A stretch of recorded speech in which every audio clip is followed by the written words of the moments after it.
needed for a few of those days, Tuesday and Wednesday for sure. 6:15.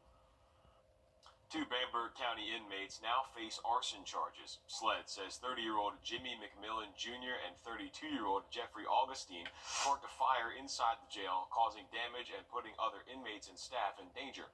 This happened on January 15th. Arrest warrants say the inmates were caught on camera during that crime.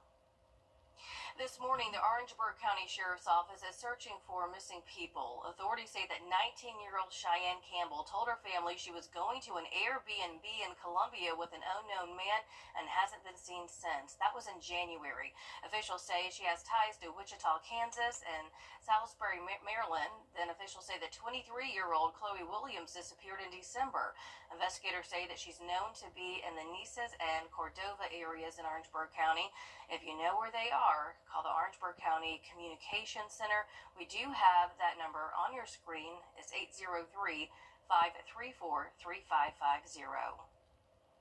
The cost of full-time child care for young children is too high for the average Georgia family. A recent report from the Economic Policy Institute found the cost of child care is often higher than in-state college tuition. As your State House reporter Abby Kasoris explains, the latest plans from state lawmakers hope to give working parents some relief. Teresa Gray has her hands full with a 6-month-old and a 2-year-old. So thankfully I'm able to have my mom watch the girls, but if I didn't have access to that, I don't think that I would be able to work. The Economic Policy Institute found the average family pays over $8,500 a child per year. I mean, it's more than a mortgage. It's actually more than our mortgage because we've looked into it, and it's not affordable to have 2 mortgages.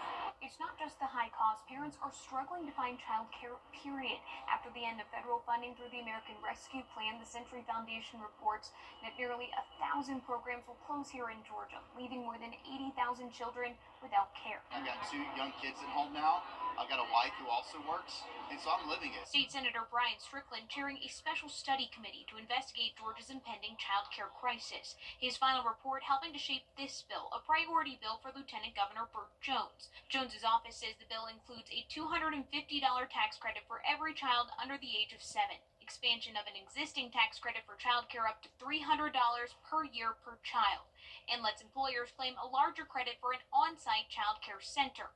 We're hearing from business owners that say, I need employees now for jobs, and I can't get employees because they're trying to balance child care issues. Tax credits allow someone to reduce their tax bill up to the limit that someone may owe, meaning if you don't owe money to the state, you can't get money back. Democrats are arguing for a refundable tax credit, $200 for children under the age of 17, and a child care tax credit worth up to the total amount a parent spends on daycare, preschool, after-school care, or summer programs. So we have a multi-billion-dollar surplus.